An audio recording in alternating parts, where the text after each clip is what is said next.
Albany Drive. Oyez, oyez, oyez. The Honorable Court of Appeals for the 3rd District of the State of Texas, sitting in Austin, is now in session.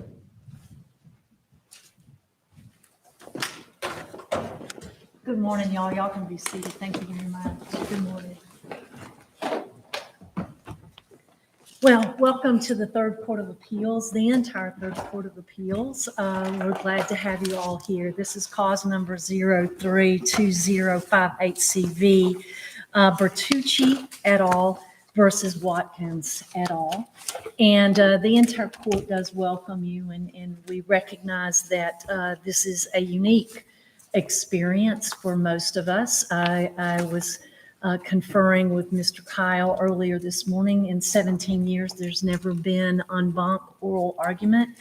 And I think there's only been about 2 or 3 en bancs by submission since that time. So this is certainly a unique and interesting case and dispute. We look forward to working with you and hearing from you about that today. This matter, as you may know, is also being simultaneously broadcast via YouTube. Later on this afternoon, the audio of this proceeding will be available to you on our website, and our YouTube feed will also continuously be available to you and the public as well.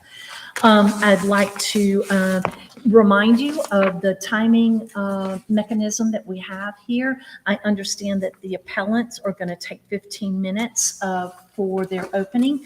Then the appellees will take 30, and then the appellants will take 15 in their rebuttal. The yellow light in our time notification system will let you know that you have 2 minutes left. The red light means that your time is up. The court, at its discretion, may obviously provide you with additional time, but please try to be mindful of that. We are giving each side a little bit more time today than is normal under our protocols. But that's in light of the significance of the matters at stake here today. I'd ask that the attorneys introduce themselves to the court and announce ready.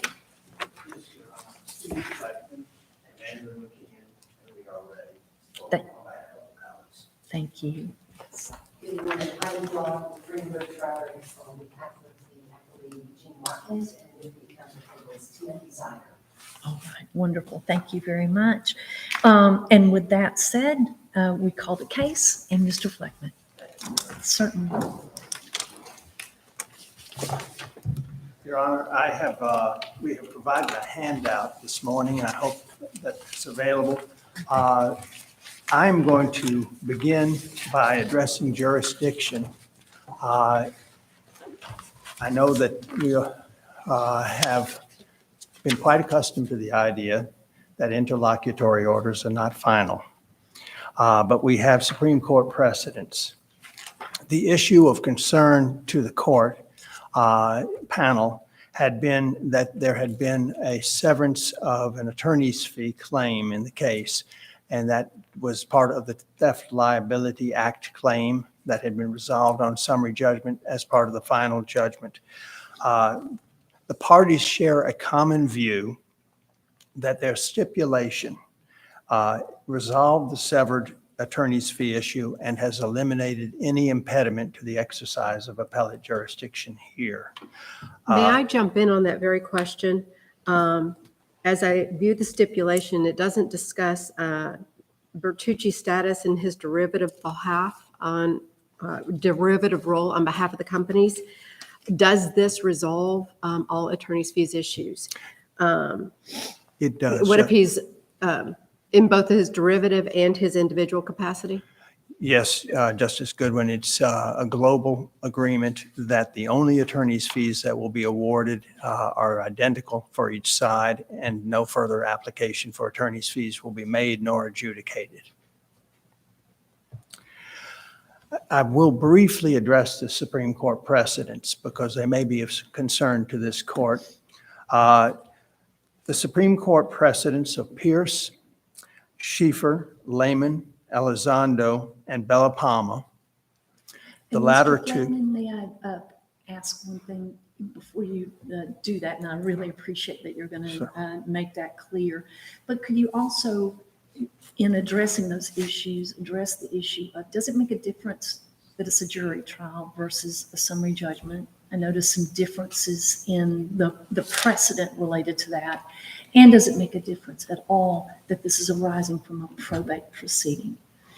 In addition, as you're going through this. The court has, yes, the Supreme Court has been very clear that the rules that I'm going to speak to today apply only in non-jury trial settings. As to the other issue, which is the probate court, this court has recognized in the past that probate courts are unique in that they have phased resolutions of various issues, and that can result in the generation of final judgments that still leave for resolution other matters pending before the probate court. These precedents, two of which were decided after DeLisa, that's Elizondo and Bella Palma, collectively teach that unmistakably clear finality language, such as we have in the present judgment pending before you, renders that judgment appealable, precluding record review, even if the severance may erroneously split a single cause of action. That's not intuitive, but those are the precedents. We look, therefore, to a decision issued by the Supreme Court 3 weeks ago, the Mitchie decision, which teaches us something about their view of stare decisis. And the court has made it clear that they regard stare decisis as so essential to the stability of our legal system that the court does not intend to casually abandon its precedents. In fact, it carefully analyzed the pros and cons of the Philbrook decision before overruling it in great detail, even though the court acknowledged that it regarded the precedent as wrongly decided. The key distinction in the Morello case is that the severance there was considered proper. So the court did not engage in the detailed and painstaking examination of precedent. For that reason, in view of Mitchie, it may be imprudent to infer that there was a determination to overrule the earlier precedents and recent precedents of Elizondo, Bella Palma, Schaefer, and Lehman. With that, unless there are questions on jurisdiction, I will turn to the merits today.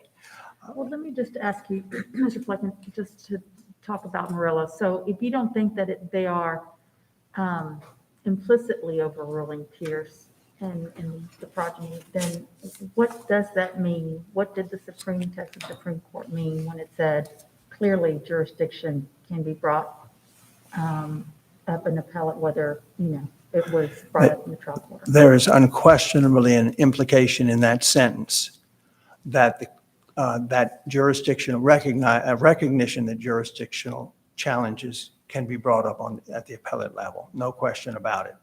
Whether the court was actually giving the sort of intense scrutiny to its previous precedents that one would expect in light of Mitchie, that I can't answer. But Mitchie does seem to represent an attitude that the court will endeavor to engage in a very detailed consideration of pros and cons before it overrules its precedents, simply because of its view that stability and predictability are essential to the function of the judicial system and to the signals that it gives to the public of neutrality. And that raises a question on Morello, because Morello mentions DeLisa, but it doesn't negatively mention DeLisa. So, the precedent that we have in this court is DeLisa. You do indeed. And DeLisa, clearly, as I read it, it impresses one as well thought out. There were opposing mirror image claims.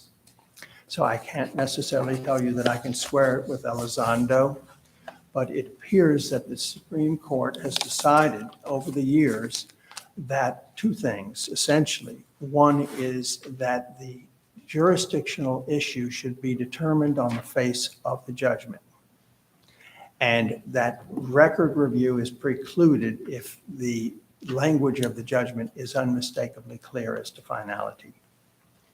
So you're in agreement with the dissent in this case? I'm sorry, Justice Triana. You're in agreement with the dissent in this case? I am in agreement with the dissent, but I read the majority memorandum opinion carefully, and I thought it raised good points in all candor. The reason I'm in agreement is because the court had no occasion to examine anything other than recognizing the propriety of the severance was dicta at that point. And the second thing is that one can attribute different meanings to the terms "that being so." It could either mean, since it is an appropriate severance, we proceed to our decision on the merits of this case, rather than considering something else. Or it could mean, because it was an appropriate severance, we have jurisdiction, and that's a question of interpretation. If an appellate court has the jurisdiction to determine whether it has jurisdiction, I think we've all decided that's, yes, we get to do that, right? Right. Is this where you're talking about whether or not we should be overruling DeLisa or not? Am I on the same page as you? Well, I think that Mitschke brought up something very important. They thanked the litigators, they thanked the appellate court for signaling the issue for their consideration, but they followed the precedent of the Supreme Court. So in this situation, I would think that overruling DeLisa would be the appropriate thing to do, even if the court en banc decides to flag the issue as extremely important to reconsider at the Supreme Court level. And you think that it's this, so we don't need the stipulation in order to reconsider DeLisa, or does the stipulation assist us in reconsidering DeLisa? Well, the stipulation creates a bit of I think, an issue here. Right. That doesn't prevent the court from flagging the issue, however. But the stipulation does, in my view, moot the issue in terms of any obstruction to your exercise of appellate jurisdiction, because it removes the one issue that clouded the question of jurisdiction. So then the reason for, in theory, the reason for this en banc, this monumental day, it is moot.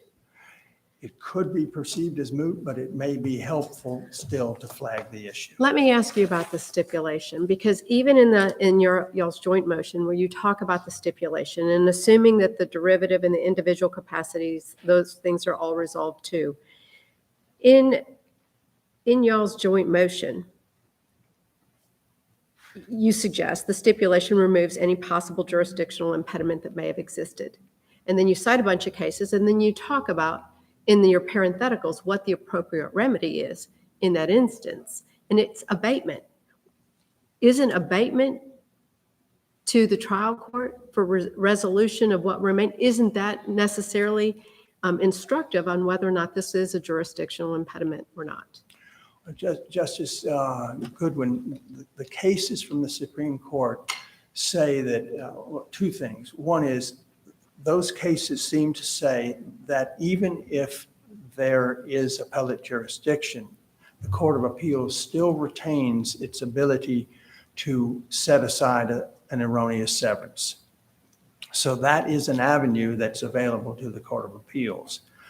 The question, I suppose, is what happens then? And what we've tried to do, we've been litigating this case for 6 years, and my client died during those 6 years. And it obviously, both sides are hopeful and desirous for a resolution. So we have tried to eliminate any impediment to your consideration of the merits. Understood. It's not like the district court cannot adjudicate the attorney's fee issue in a different case if this arose. Here, they don't need to, however. Turning to the merits of the case, just to provide brief context, when my client, Mr. Bertucci, died in 2017 during this litigation, he had spent 15 years in a co-venture with his good friend, Mr. Watkins, to develop low-income housing here in Texas and in Nashville, Tennessee. Mr. Bertucci provided all of the funding. Mr. Fleckman, in your argument on the merits, I have a question. There's a lot said about the audit report. In reading your briefing, it appears to me we're raising that there are fact issues everywhere. On every cause of action, there are fact issues, and so it was error to grant a motion for summary judgment. Get rid of the audit report. Are there still fact issues, and does it need to go back down to Judge Herman's court for a trial?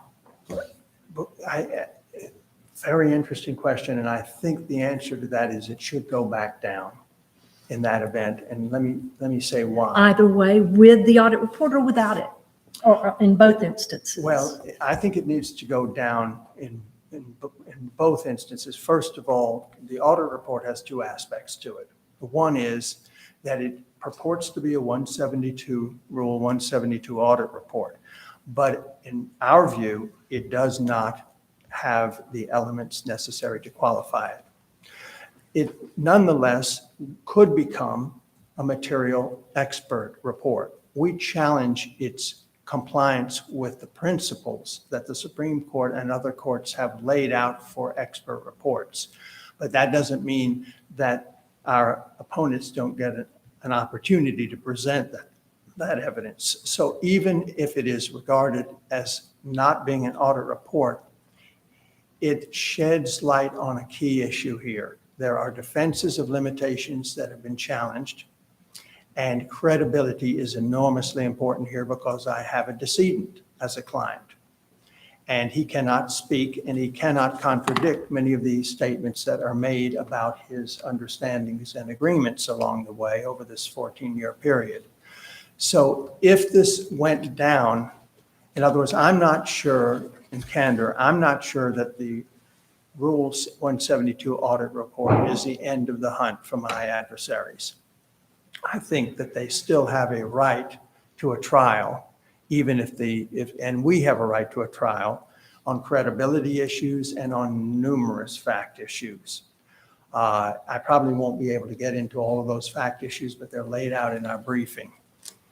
So, Mr. Fleckman, are you saying that what your client is advocating is for us to reverse the summary judgment and remand for a trial on all issues? The rule is that with cross motions for summary judgment, the court can do exactly what it needs to do and render the judgment that should have been rendered below. Even if one of the parties doesn't ask for final relief. Even if one of the parties has not asked, that's what the Court of Appeals has the ability to do. Our position is that we have filed a summary judgment motion saying there is no accounting. If you strike the audit report, then there is no accounting.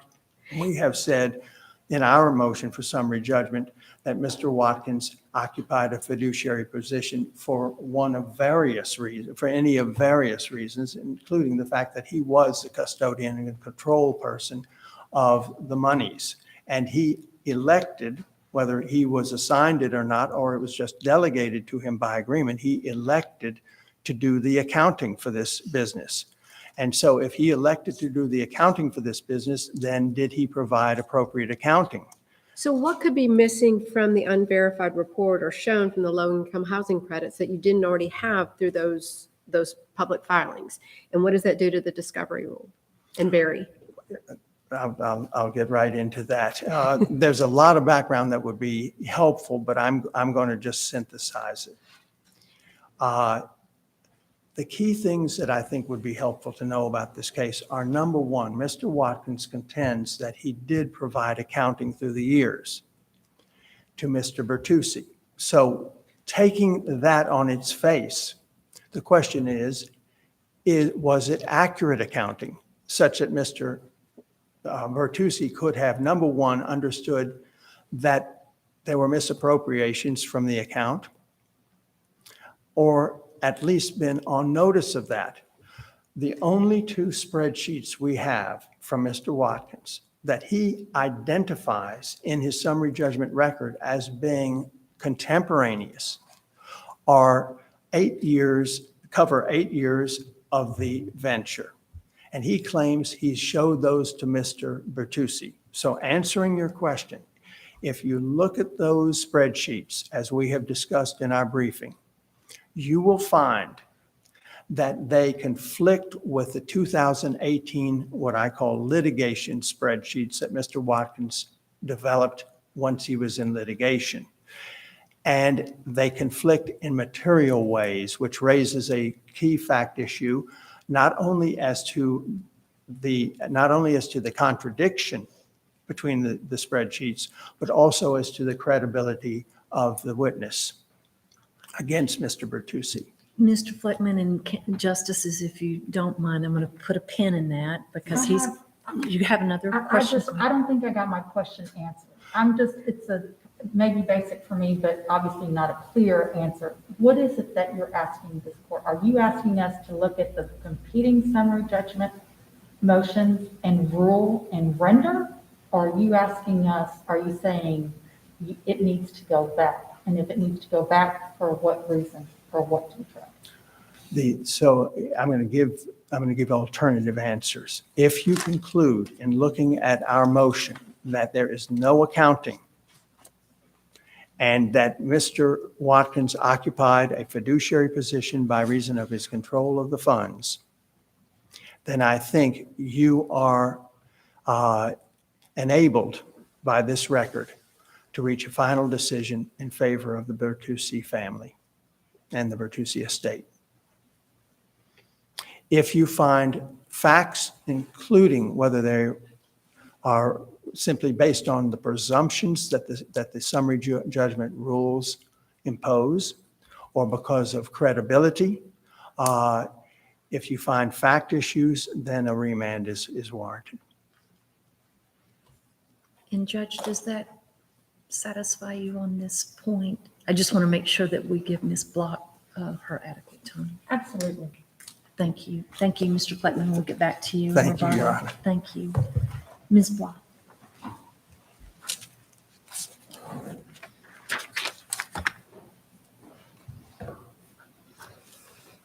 May it please the court. Good morning, and Chief, I'm glad you recognize the significance of this en banc. I know I speak for both of us when I say what a privilege it is to be appearing on behalf of all of you. You usually travel in threes, so this is quite a privilege. So this seemingly very complicated case is really quite simple. It really boils down to a suspicious son who is now second-guessing just about every business decision that his father made while his father was in business with my client, Mr. Watkins, over the course of almost a 15-year period that began almost 20 years ago. Now, the two gentlemen, Mr. Watkins and Mr. Bertucci, and when I refer to Mr. Bertucci, I'm speaking about the decedent, Anthony Bertucci, they worked well together for almost 15 years. They met regularly to discuss the finances. Mr. Bertucci funded the companies. Mr. Watkins put in the sweat equity. But they both knew exactly what was going on with the companies. And now we have Mr. Bertucci's son, though, after his father passed away, who is suspicious about where some of the funds were spent. And it was demanding that my client reaccount for every dollar that was spent for various different projects, for various different companies over that entire 15-year period. And without any evidence of any actual misappropriation, He's insisting on an accounting. It's actually a reaccounting because my client, summary judgment evidence demonstrates, did account to Mr. Bertucci as time went on, when the transactions occurred. And this seemingly mess of a case is exactly why we have and have to enforce the statutes of limitations. When time passes, memories fade, records get destroyed. In the ordinary course, they get destroyed. Records get lost. People die. We have all three of those things occurring in this case. So in my short time with you today, I certainly want to answer any questions the court may have about any aspect of the case, but I intend to focus on three things. One, very briefly on the jurisdiction. I just have a couple more things to add on that. And two, the significance, if any, of the audit report. And three, why the statute of limitations is a complete bar to all of the executor's claims. And if you rule on that last issue on the statute of limitations, there is no need to address any other issue in the case. And the question, if the audit goes away, is there any fact issue left? No, because the statute of limitations bars all the claims. And Ms. Block? Yes. I know that the parties prior to us taking up the issue on bonk, as I'm sure it's not lost on you all, if we get to merits, this merits case in this court would typically be done on submission to the panel. It's a summary judgment case. That's how it would be handled. This would not be an en banc consideration on merits. Now, the significance of en banc is you had a panel that lined up with our prior precedent of DeLisa on jurisdiction. And that's the reason why we're all here. And the parties tendered an interesting proposal that I was trying to determine, is there any support for this under the law? Which is, why don't we go in front of the entire court on the issue of jurisdiction related to DeLisa and then refer the merits back to a panel? That was at least proposed in some of the materials that were tendered to the court. What's the support for that type of process? Well, I think it's up to this court, whether it wants to decide the merits en banc or if it wants to send it back to the panel. I think that's this court's decision.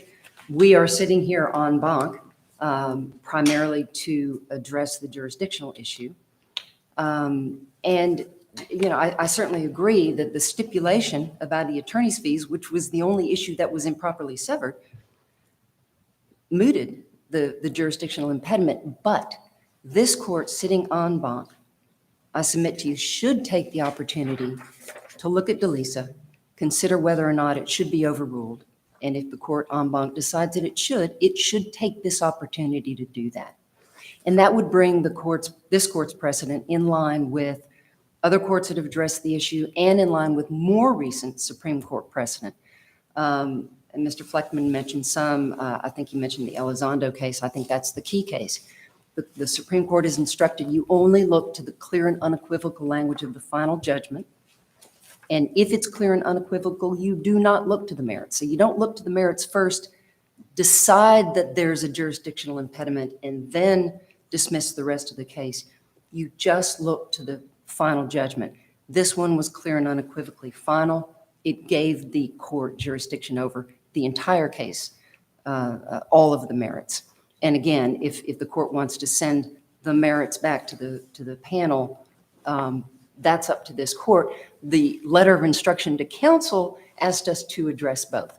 So we're here to address both. And can I get in here on this point? Because if I represent to you that Rule 49 on the en banc reconsideration says, if a majority orders reconsideration, the judgment or order does not become final, and the case will be resubmitted to the court for an en banc review and disposition. Okay.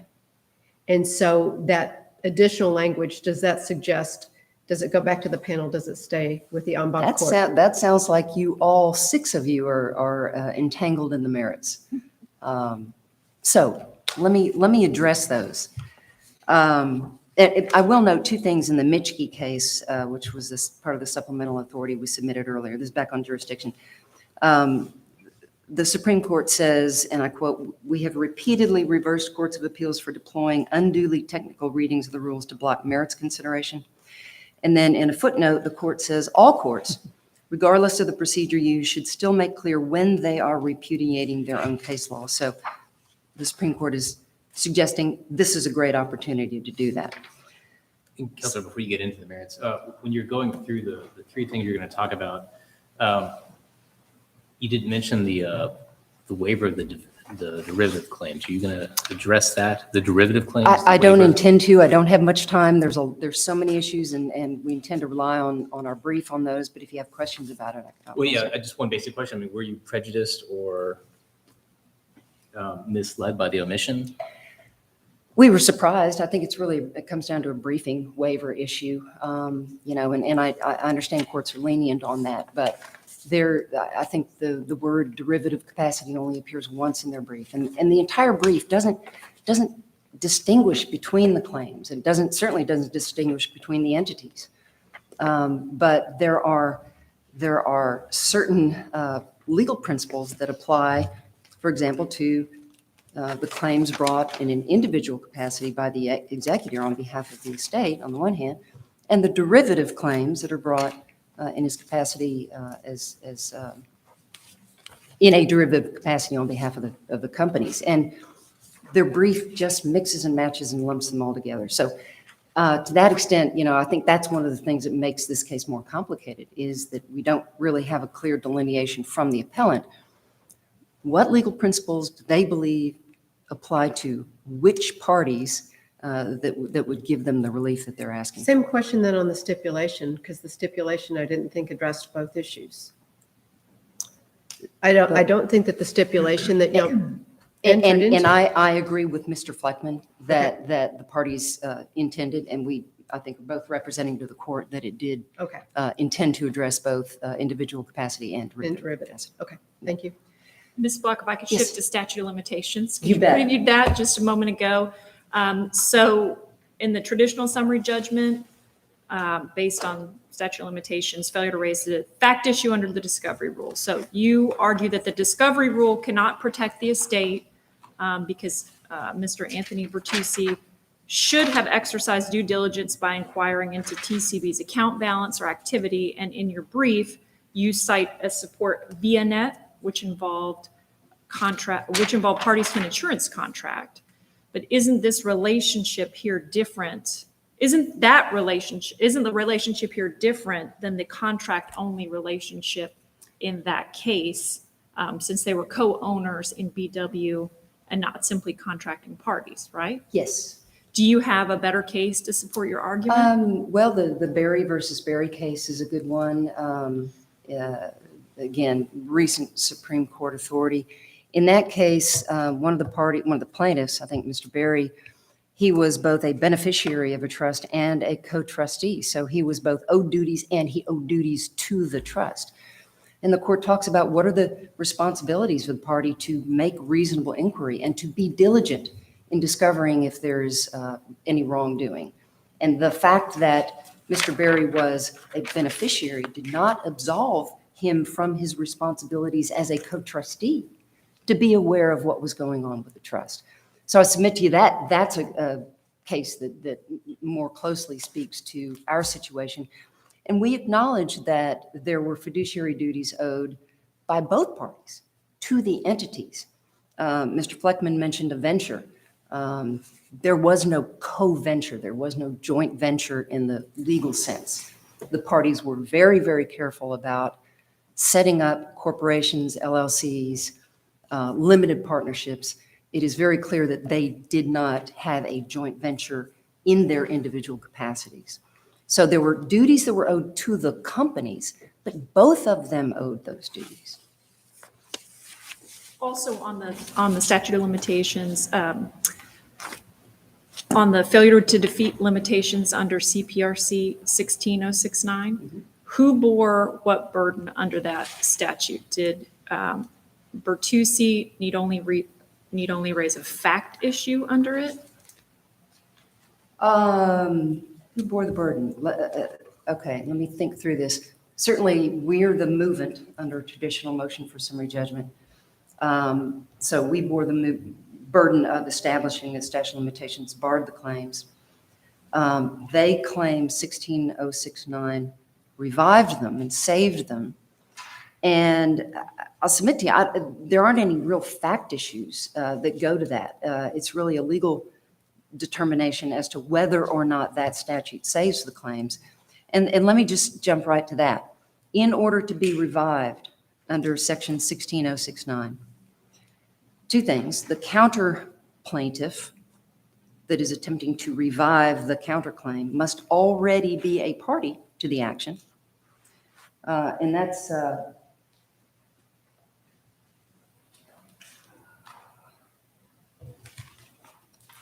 in the statute, and I'm sorry I didn't include this in the handouts, but section 16069 says if a counterclaim or cross-claim arises out of the same transaction, not a similar one or a series of transactions, but the same transaction, that is the basis of an action, a party to the action may file a counterclaim or cross-claim. So the party seeking to get a counterclaim revived has to already be a party to the action. And the only parties of the entities, the only parties that were already parties to that interpleader action were AAH, sorry about the alphabet soup, and AAHP, not the two Town Vista entities and not the Mid-Crown entity. Mr. Bertucci was also a party to that. So that knocks out 3 of the 5 entities.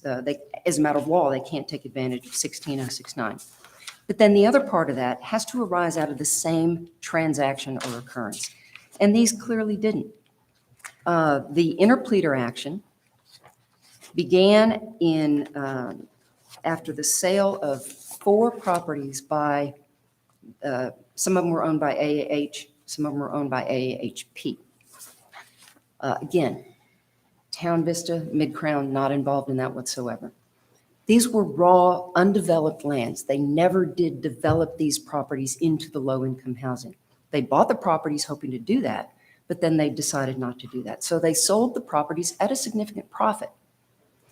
So the only question in the interpleader is who gets the proceeds from those sales. In 2015, I believe, the sales occurred. Who gets the proceeds from the sales of those properties? Those are the only questions. And that has nothing whatsoever to do with whether Mr. Watkins misappropriated any of the company's money or Mr. Bertucci's money for a period from 2001 up through 2009. Has nothing whatsoever to do with it. Now, the reason it was interpled is because Christopher Bertucci, the executor, refused to allow my client's funds that he was entitled to out of the sale of those 4 undeveloped properties. Christopher Bertucci refused to allow my client to get his proceeds. He was holding them ransom, really. And the Pelletier case that I submitted to you as supplemental authority, I think that speaks to the requirement that it be not a similar transaction, not even the same parties. It has to be the same transaction or occurrence.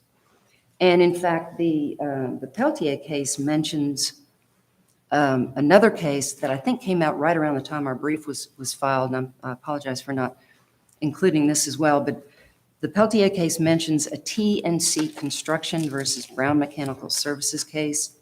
It's a memorandum of opinion. And that case, I think, is even closer to ours. You have the same parties working on projects over a period of time. One of the parties believed that in project number 1, the other side was overpaid.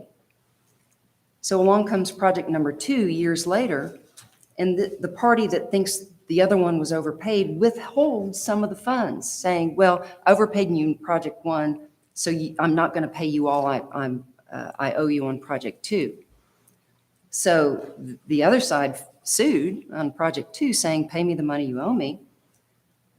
The first party said, okay, in that case, I'm going to counterclaim for the money that I overpaid you in project 1. The court said, no, different projects. Even though it's the same parties, the same kind of construction projects that you were working on, different transactions, not the same. You cannot take advantage of 1609. And then while we're on the statute of limitations, excuse me, I want to talk about the discovery rule because there are three. I think it's clear that statute of limitations would bar these claims that all arose in the mostly in the early to mid 2000s. Statute of limitations would bar the claims, but for one of the savers, 1609 we've already talked about. The other two are discovery rule and fraudulent concealment. So let me speak to those for a minute. First of all, on the discovery rule, as a matter of law, it does not even apply. The Supreme Court has been very clear. It's a categorical analysis. It's not a case-by-case application. It only applies to cases where the injury is inherently undiscoverable and objectively verifiable. But this is not inherently undiscoverable. This is not the category of case. It's not, a medical sponge left in a body or a latent construction defect. This is the money that Mr. Bertucci is investing in these companies being spent properly. There's nothing inherently undiscoverable about that. He was a director and officer of the companies. He was entitled to inspect the books and records at any time. The summary judgment evidence reveals that he did know exactly what was going on. Now, is that intertwined with us also believing that the parties owed no fiduciary duties to each other? Individually, they owed no fiduciary duties. That's what I mean, Yep. individually. Yep. And so if we agree with you that they owe no fiduciary duties individually to each other, it doesn't matter that he was the accountant on these projects and Mr. Bertucci was the money man, but they still owed no fiduciary duties to each other. Therefore, the discovery rule does not apply To the individual claims. to the, Yep. got it? So you Well, do agree that there is a fiduciary duty that's owed to all 5 companies, correct? Yes. Both parties owed the exact same fiduciary duties. So Mr. Watkins' duty wasn't any greater than Mr. Bertucci's duty. Companies, act through their principles. Mr. Bertucci's knowledge, of course, is imputed to the company. And the summary judgment evidence reveals that not only did Mr. Bertucci know exactly what was going on, but even if he didn't, he should have known what was going on. So let me speak to those 2 points because they're very important here. And before you do, Yep. I want to make sure, Judge, that I didn't did you get the answer to your question as to how they're Yes, related? ma'am. Yes, ma'am. Thank you. Go ahead. In the timeline, we have 2 timelines. The first one, I think it's B, is on the audit, which I'll get back to it if I have time. But tab C in our handouts is a timeline I've put together that I call the statute of limitations timeline. I think it has the key dates in there. And this sort of summarizes only some. There's much more evidence in the summary judgment record, but this summarizes some of the summary judgment evidence that reveals that Mr. Bertucci did, in fact, know exactly what was going on. He knew where the money was being spent. He knew that Mr. Watkins was accounting for it as it was being spent. And some of that evidence is highlighted if you look on page 2 of the statute of limitations timeline. Now, that one page really spans a 12-year period from 2002 to 2014. And the evidence that I cite to with the asterisk are all from the executor's own summary judgment evidence, the evidence that the executor put into the summary judgment record. And so that negates any application of the dead man's rule, if that rule even applies at all. Certainly when a party seeking to exclude evidence presents that very evidence, they can't then try to pull it back and exclude it under the rule. And that summary judgment evidence that, again, that I've just summarized, there's much more in the record. It reveals that Mr. Bertucci and Mr. Watkins met regularly, monthly, weekly, sometimes even daily. They discussed the finances. Mr. Bertucci approved the checks. He approved the spending. He was fully informed about where the money was going. And there is nothing in the record to contradict that. That is undisputed summary judgment evidence. Mr. Bertucci also got the cost certifications that they only dealt with the construction costs on the 2 projects that did go forward. There were a number of other expenses that went out, some on failed projects, some on projects that never got out off the ground. Mr. Bertucci also got the annual audits for the operations of the 2 projects that did get completed. So he knew where the money was going, and he never complained. And there's no contrary evidence. There's no evidence whatsoever that Mr. Watkins ever concealed anything from Mr. Bertucci, and quite the opposite is true. So we have evidence that he did know, and even if that's not enough, we certainly have evidence that he should have, in the exercise of reasonable diligence, he should have known what was going on. And I'll bring your attention to page 3 of our statute of limitations timeline. The very evidence that the executor says he discovered in 2014, and those were the TCB, that's my client's separate company's account. That was the account that Mr. Bertucci directed my client to use as the account for all of the entities. So Just a moment, is that evidence that Bertucci instructed him to do that, is that from Bertucci's own evidence, or is that what your client says?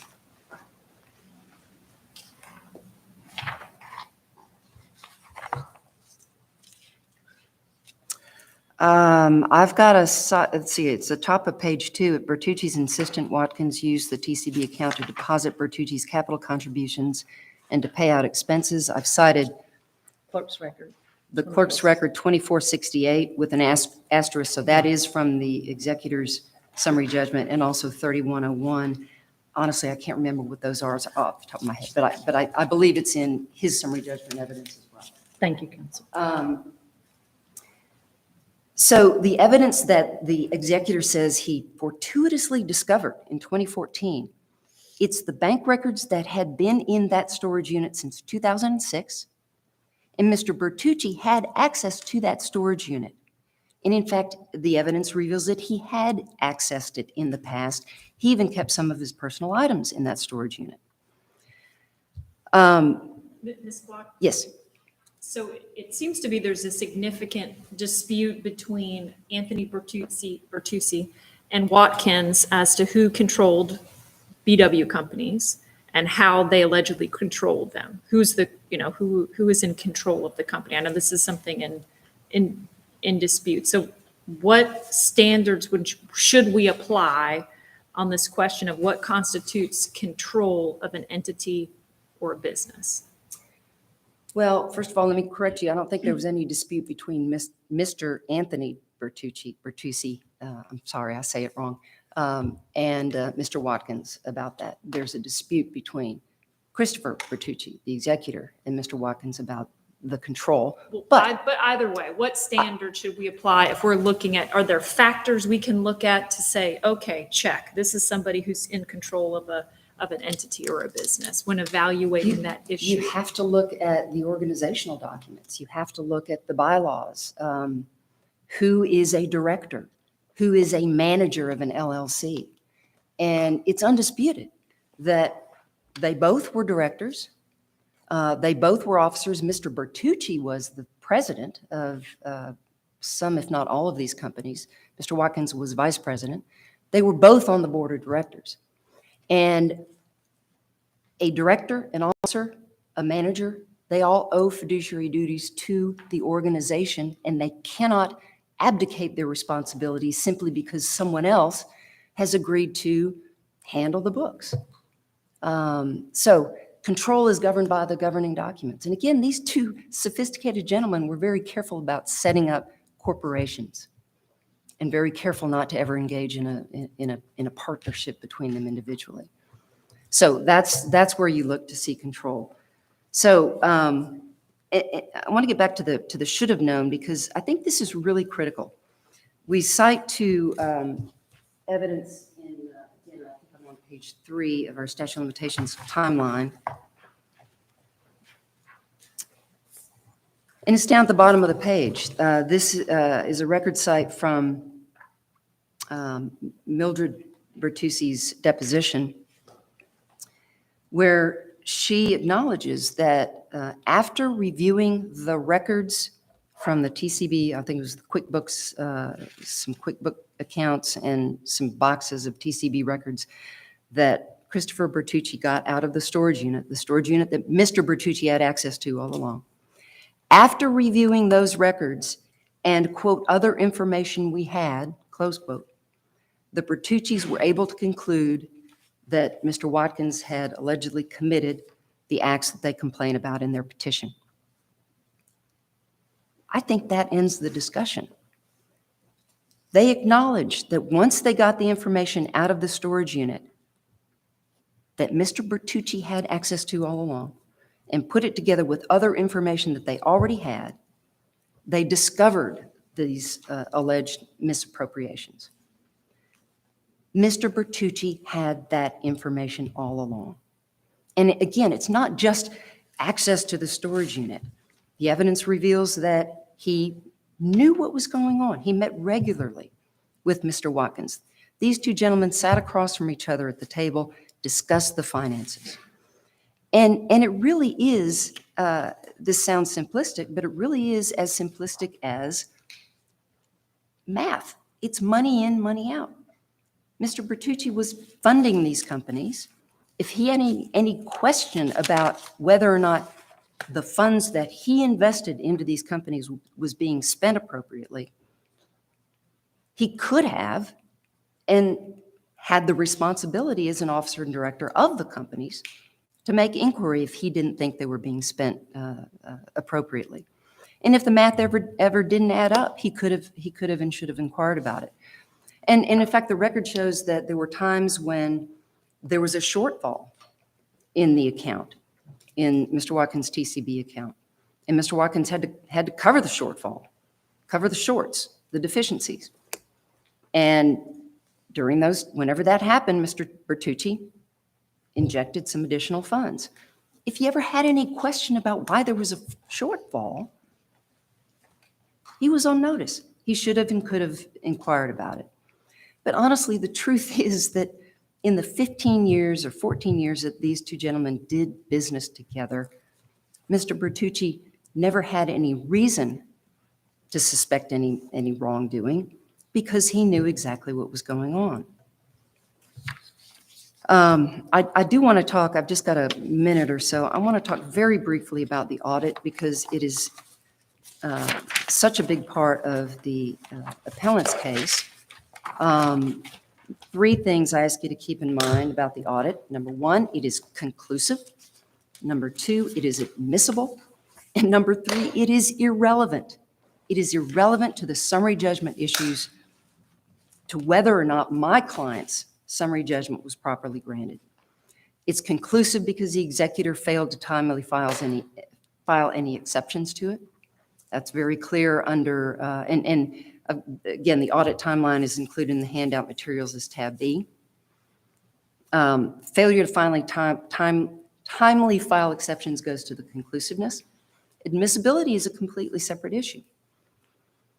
And this court's opinion in the Vaught versus Lee case and every other case it's discussed it's very clear. If it's not verified when it's initially filed by the auditor, it can be verified at any time, even at trial. And in fact, if it's not objected to, it comes in. The executor ignores the fact that the auditor verified his report. So does the timeline kick once he's verified it, or he's tendered an unverified report that the appellant would think, well, that's nothing. That's like filing my grocery receipt with Judge Herman's court. When does the timeline kick in for them to object? Cases are very clear. The timeline kicks in when the report is filed. That's what the rule says. Is it a report if it's not verified? Yes, it is still a report. And again, the cases say the verification goes to admissibility only. So once it's filed, it's a report. If it's unobjected to, timely, it's conclusive. Now, whether or not it comes in at trial, then you have to look at whether or not it's verified. And again, even if it's unverified, it comes in unless it's objected to. It was objected to, so the auditor verified it. And they say in their, I'm out of time, but If you would continue to okay, answer the I'll just finish question. up on this one thought. Yes. They say in their reply brief that it remains unverified to this day, and that is just not true. I know it's several places in the record, but one is clerk's record at 5544. That's the verification of the October 2018 audit report that the auditor verified. He filed to verify his report, and that was before the summary judgment ruling, before the determination of its admissibility. And I also point out to you that while the auditor attempted to amend his report, it was the executor who objected to that. And the court granted the executor's objection to the amended report, and that's why we're left with the October 2016 report that was verified. Ms. Black, can I ask you a quick question? Yes. You had said as to the statute of limitations that there were 3 ways, exceptions to it. You talked about 16069, you talked about the discovery rule. What was the third? Fraudulent concealment. And so on discovery rule, we said it doesn't even apply, but then the did know and should have known, those both go, those 2 issues go both to the discovery rule if it applies and to fraudulent concealment. Thank you. Thank you, Counsel. Thank you. And Mr. Fleckman.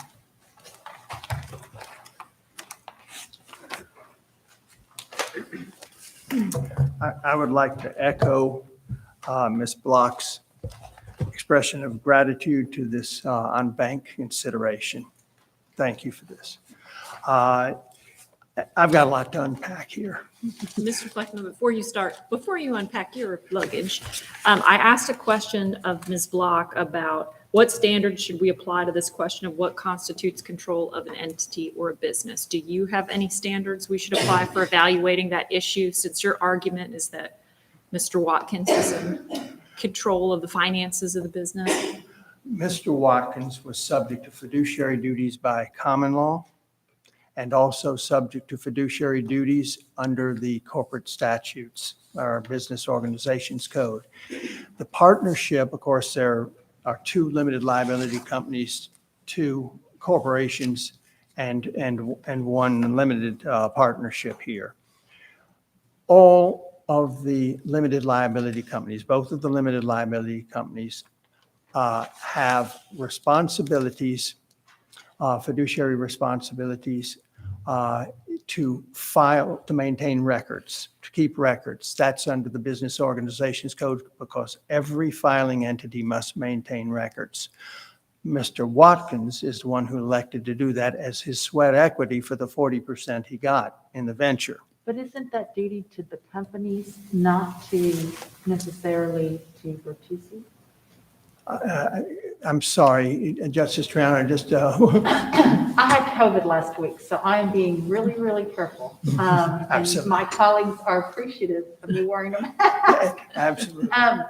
My question is, isn't that duty owed to the companies, not the duty of accounting? Isn't that a duty that's owed to the company? Interestingly enough, the duty under the general partnership statute of the Business Organization Code, which is 152, is a duty of loyalty and care owed to the partners and the partnership.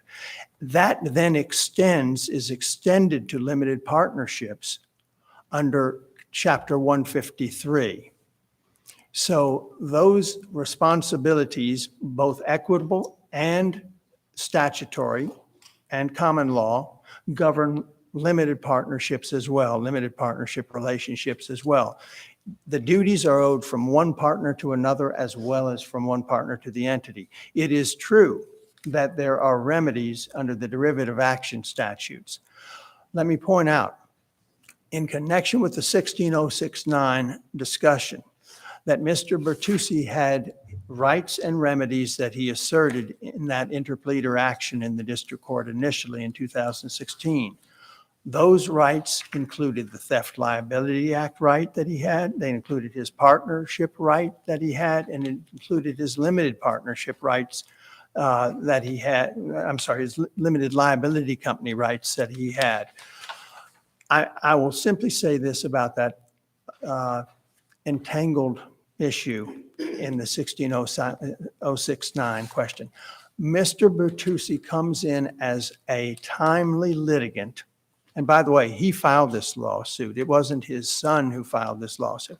But he comes in as a timely litigant under 16069, even if the discovery rule did not apply and even if the fraudulent concealment did apply, and both of those did not apply, and both of those do apply. I'll touch on that in a moment. But the 16069 imbroglio here is the following.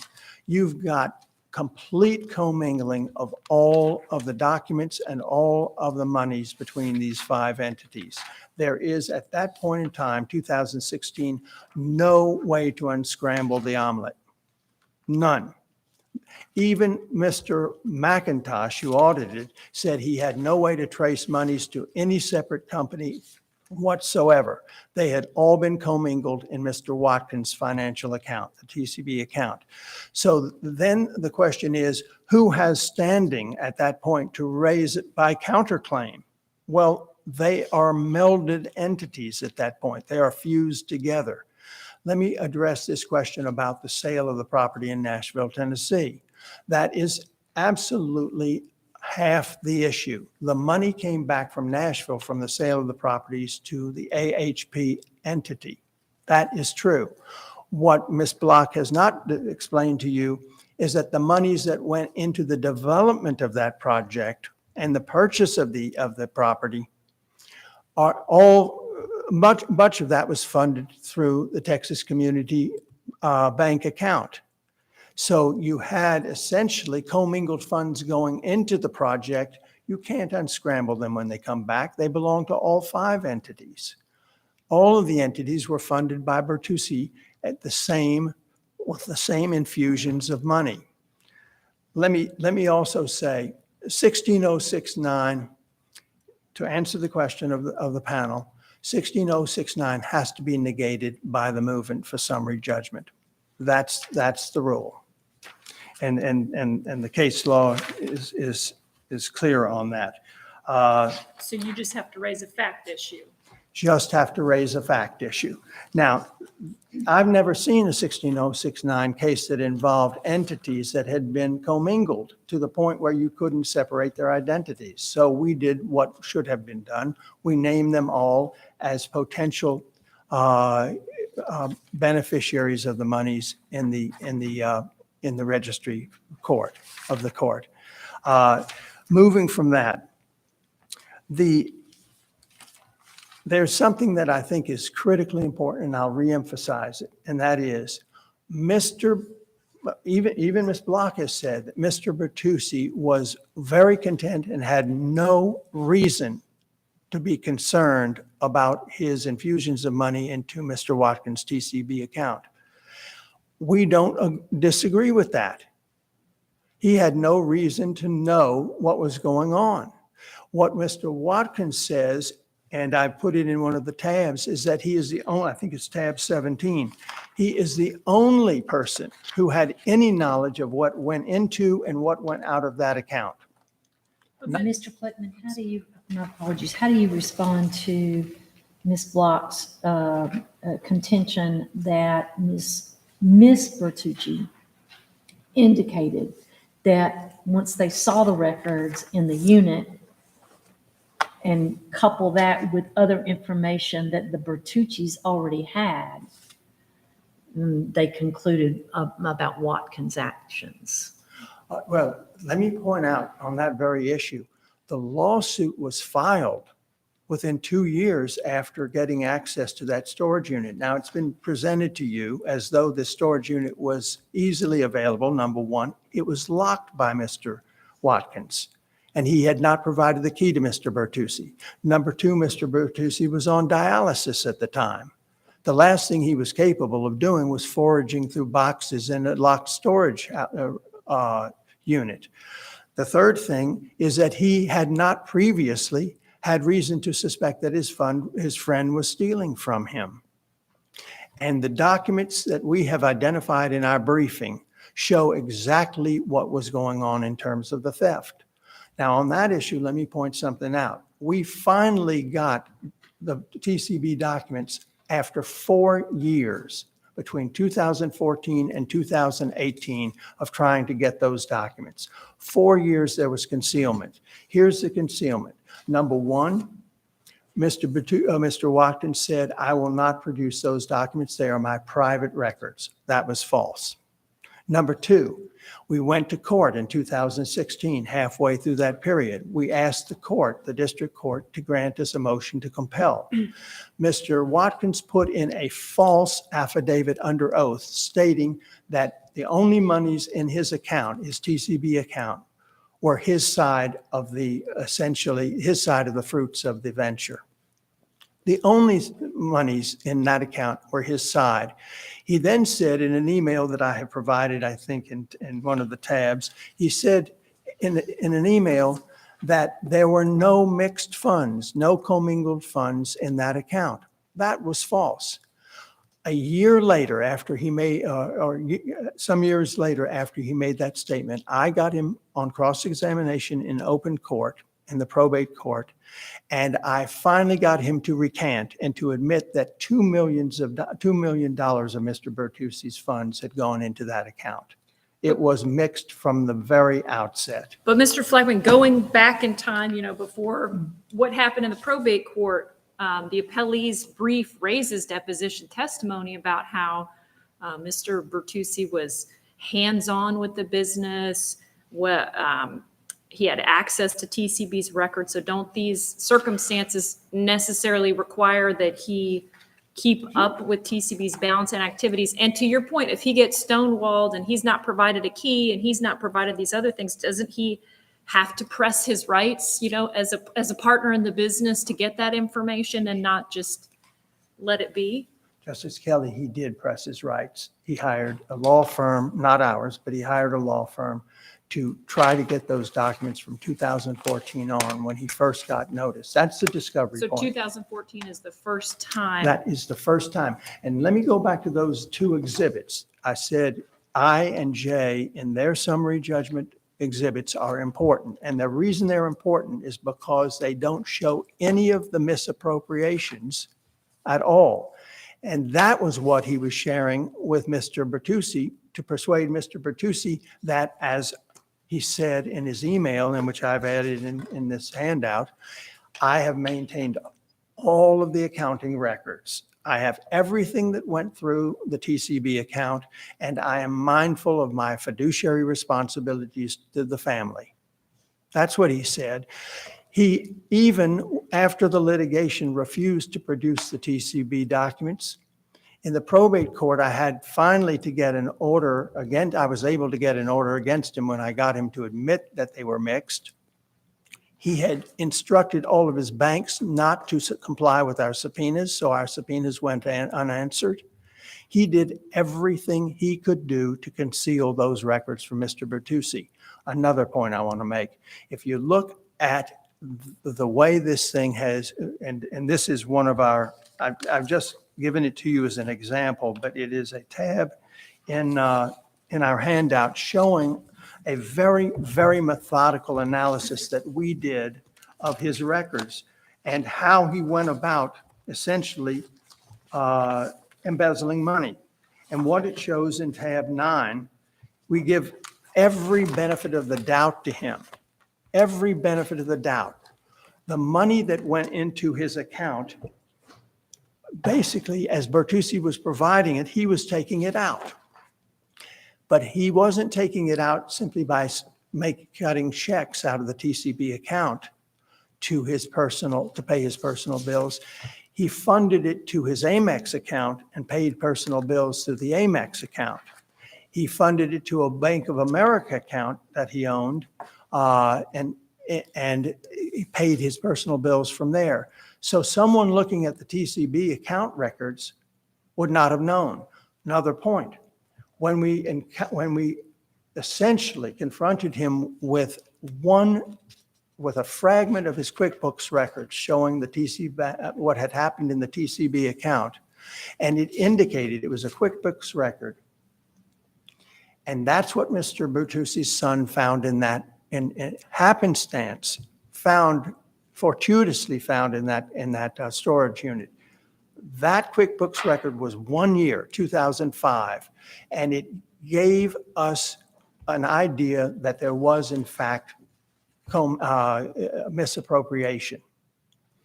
At that point, we confronted, in court, we confronted Mr. Watkins with that record, and his response under oath was that the QuickBooks, which had been maintained for 6 years, were not a realistic representation of any of the financial transactions in my companies.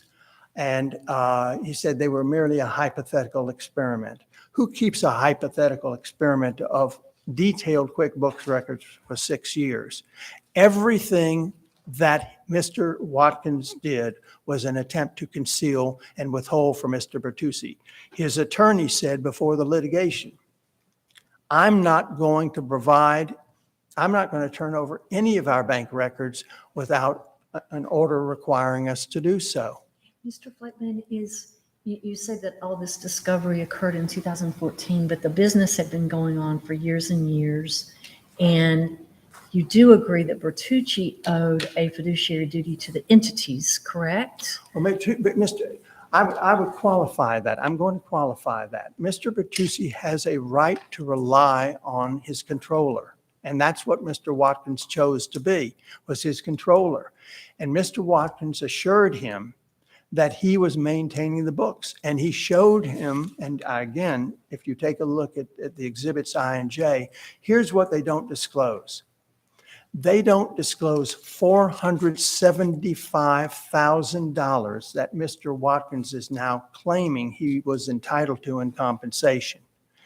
If you look at the handout, Mr. Watkins absolutely contradicts himself in emails to the Bertucci family.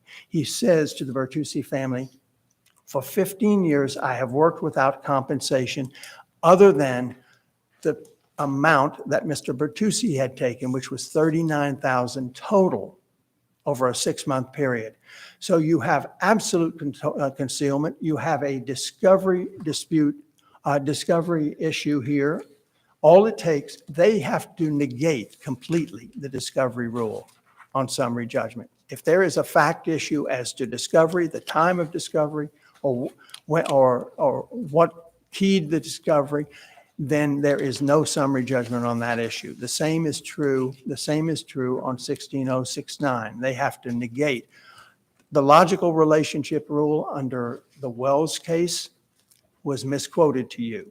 The logical relationship under the progeny of the Wells case is that if there is a fiduciary relationship, it extends 16069 to multiple transactions, even distinct and disparate transactions, if they're unified by that fiduciary obligation. I've got other things I could say, but I want to be mindful of your time. Thank you so much. Very much. Thank you all. This case is submitted and the court will stand in recess. Thank you very much. Thank you. Thank you.